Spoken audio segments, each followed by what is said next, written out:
Hi, everybody. My name is Rebecca Lester, and I am the college advisor at Person High School this year. And I'm so looking forward to talking to you guys today about ACT registration. And so stick with me if you're wanting to learn more about how to actually register and what process that looks like.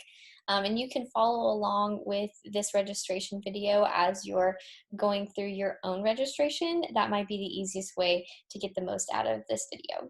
So let's go ahead and get started. So right here is where we're on ACT.org website, and right here they have the register for the ACT button. We have already taken the ACT in our junior spring, and so if you're retaking the ACT, you're going to want to click this button, and also if you are taking the ACT for the first time, you're also going to press this button as well. And what it's going to do is it's going to take you to myact.org. ACT is uploading or updating all of the student accounts right now, which means that you may have to update some of your information if you already have an account. So if you do already have a student web account, you'll need to click this button and update your My ACT information. In order to do this, you have to have a user ID. If you don't have a user ID, or perhaps you forgot it, you can click this button. If you have not created an ACT student web account before, you would not have a user ID yet. So if you're that sort of person, we're going to press the back button and we would press this button. So I have scores from an ACT test. So if I took it in February, I would have those scores. Then but I don't have an account yet. So if this applies to you, you'll click to this button and you'll be brought to this page, and it says match your account. So you'll give your full name, your birthday information, your email address, and the month and year of the test. And then you just are going to specify that you understand that you're giving information to the ACT website. So just know that you're going to be doing this if you have taken the ACT before, but you haven't yet set up an account. If you're not, if that doesn't apply to you still, and perhaps you've not taken the ACT before, you're going to be creating an account for the first time. And what I'm going to do is I'm going to walk through that section because I have not taken the ACT in a long time. So I'm going to make my own account. And to do that, you'll just follow along with this next section. And I will give you some more information about what sort of questions they ask when you set up the account. Before I move on to that though, I did want to bring up that if you are signing in to your account, there is this sign in below. If you have already created an ACT account after you've done this button and done all of your registration, etc., if you want to log back into your ACT account, you're going to want to put your email here and your password there. For me, whenever I signed up or I just have already created an account, I signed in with Google because that was my @gmail.com. I believe that our student accounts at Person will allow you to sign in with Google as well. So do that if you have created an account that has a Google associated email. And if you have questions with logging in or you're having issues, please, please, please reach out to me because it is a little funky. I think that they're still having to work out some kinks on this website. So let's go ahead and press, for me, the part about creating an account. And then as soon as I'm done creating an account, you'll see that we're going to start the registration process. Okay.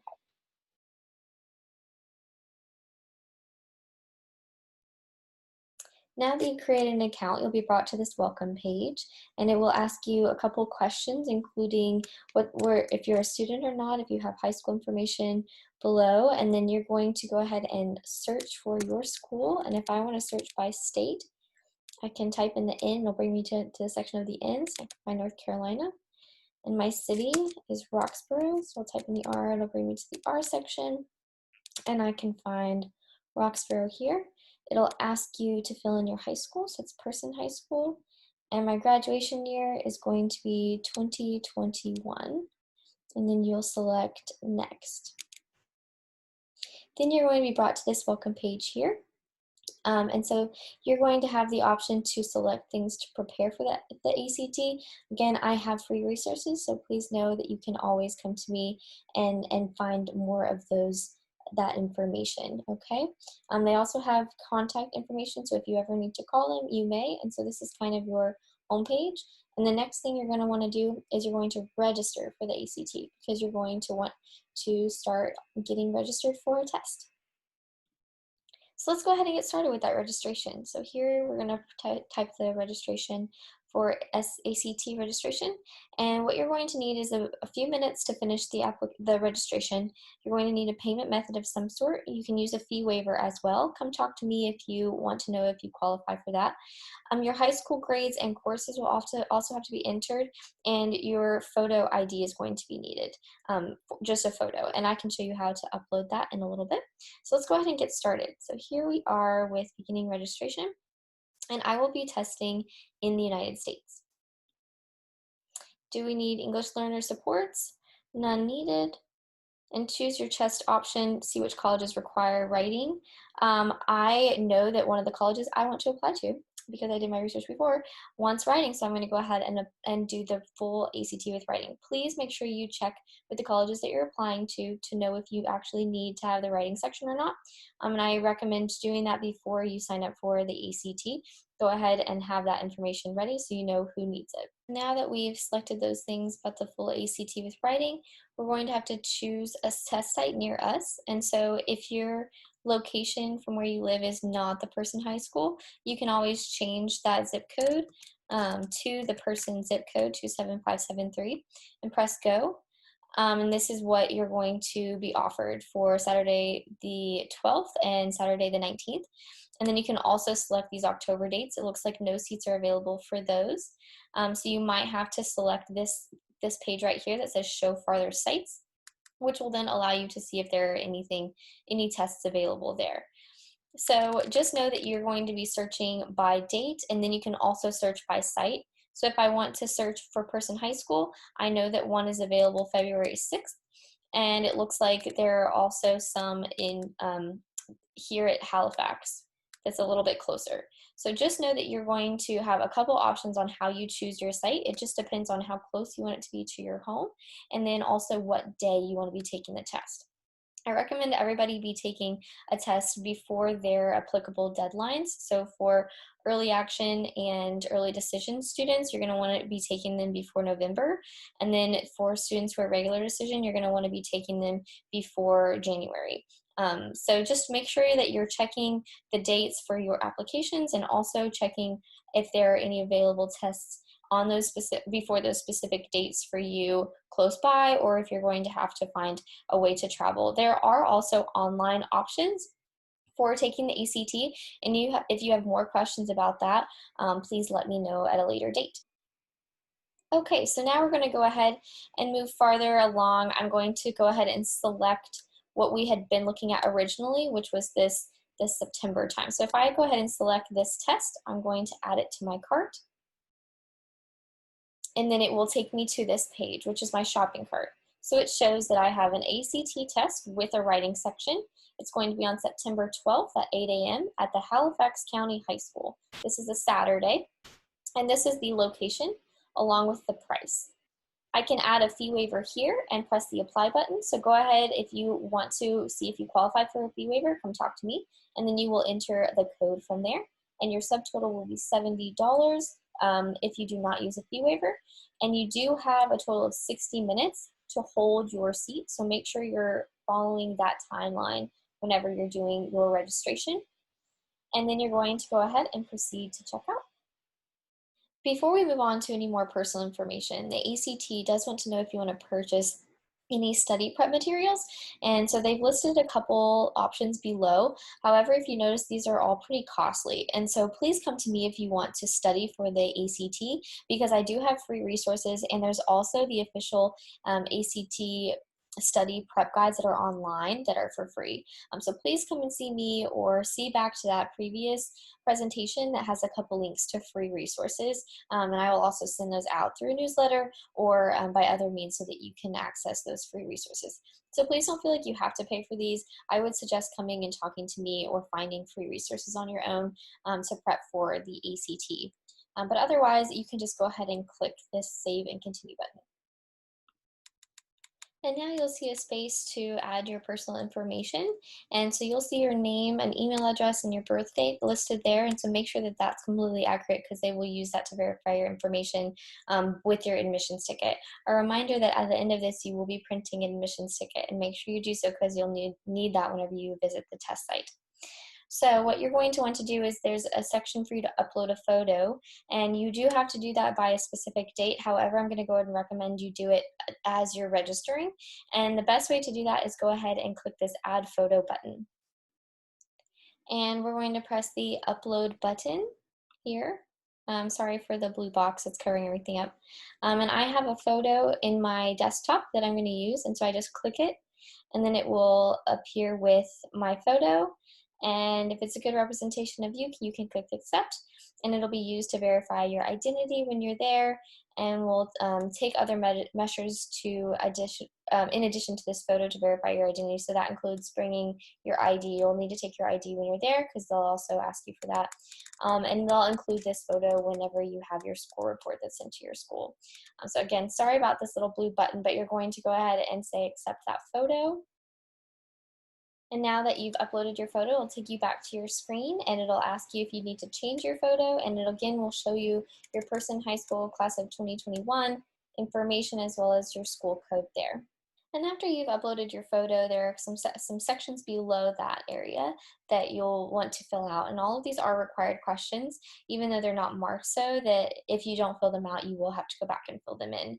So one of the questions is, how are you filling out this registration? Is there someone helping you? If you're watching this right now and are being helped by me as you're registering for this, go ahead and select that counselor or teacher is helping you. Otherwise, you'll be selecting a different option.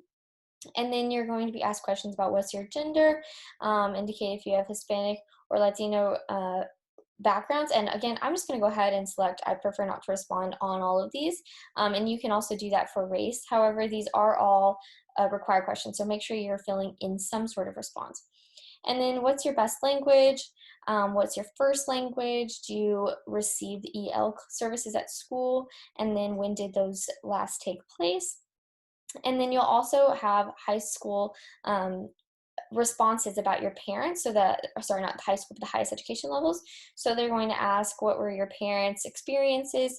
Have they gone to college or not at all? And for me, I'm just going to select less than high school just because that's a great first option to choose. And then, are you right or left-handed?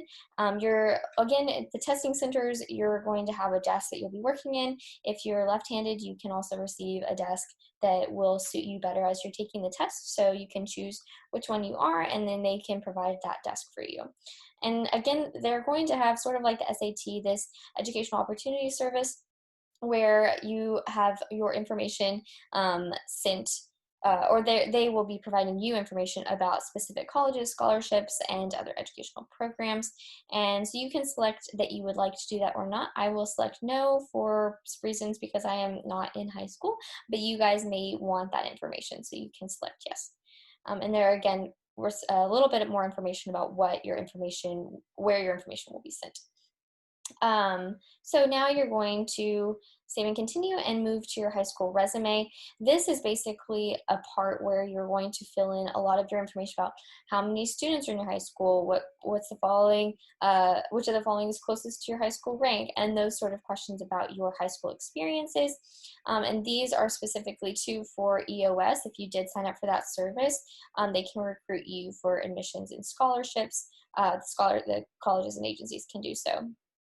And so again, just read through all of these and make sure that you select what's important to you. You are required, as you see, to select your current grade in high school. And so you guys are going to be 12th graders. And then you can save and continue.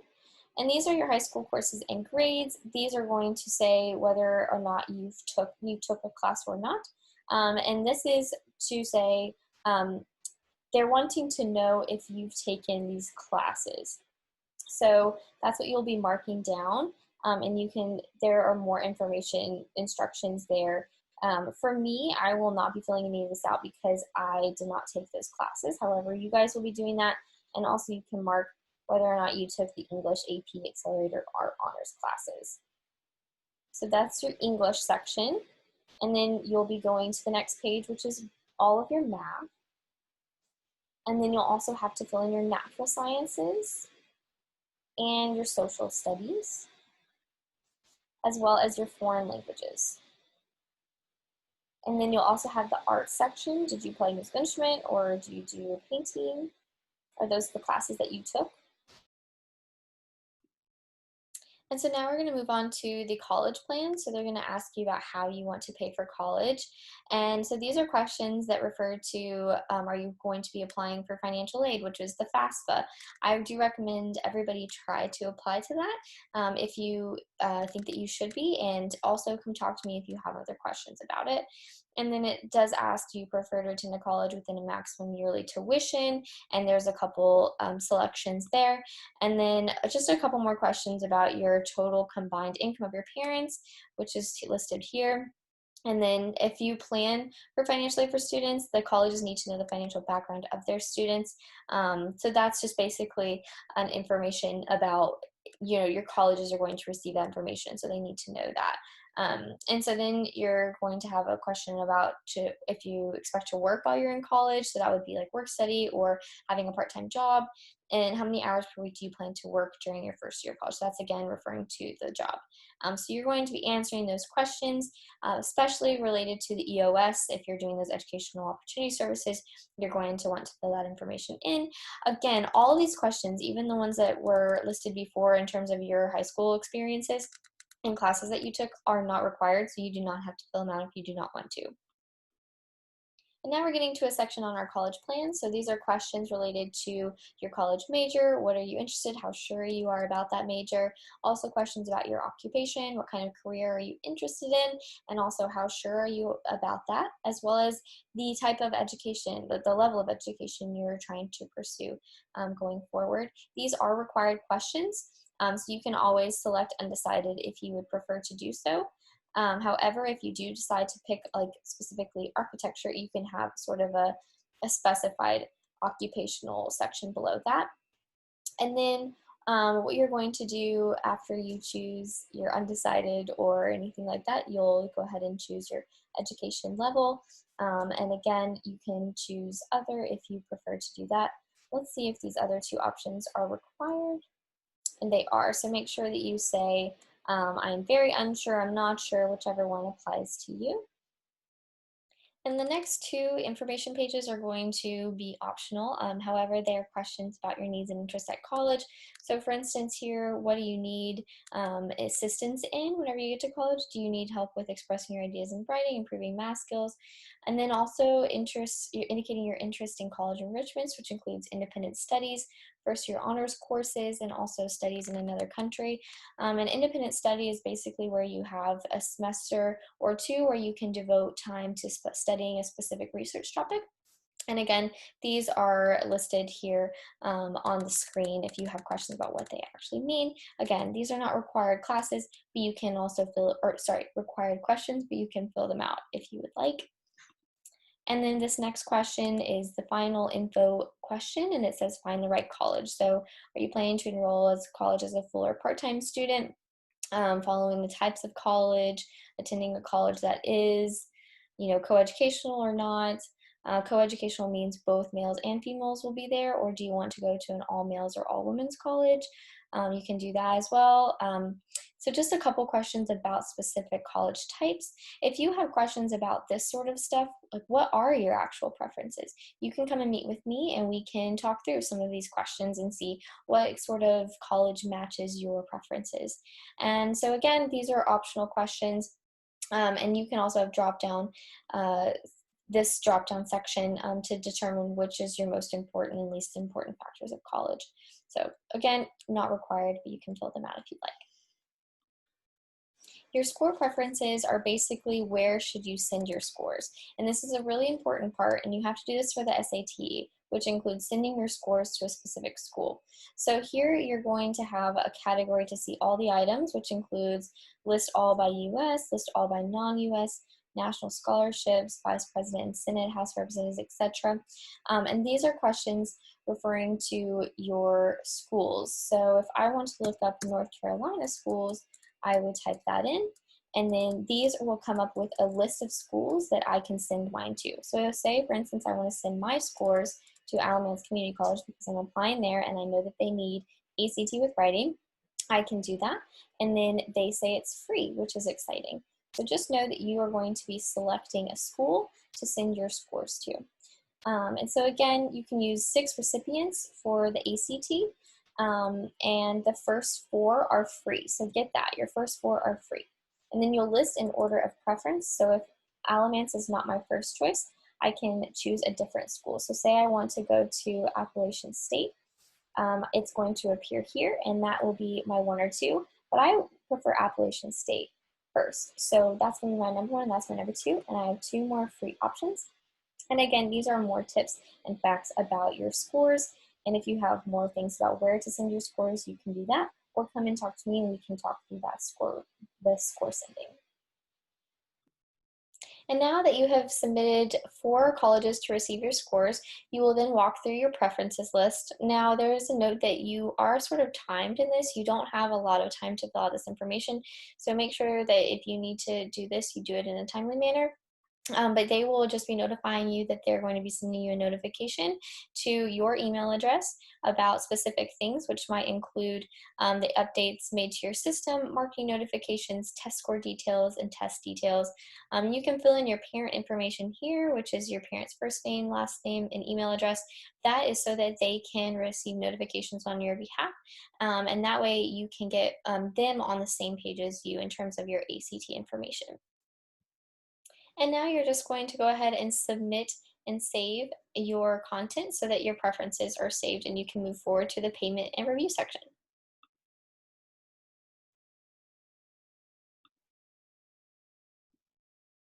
And now you're going to get to the payment section, and what they're going to do is they're going to show you the terms and conditions of the ACT.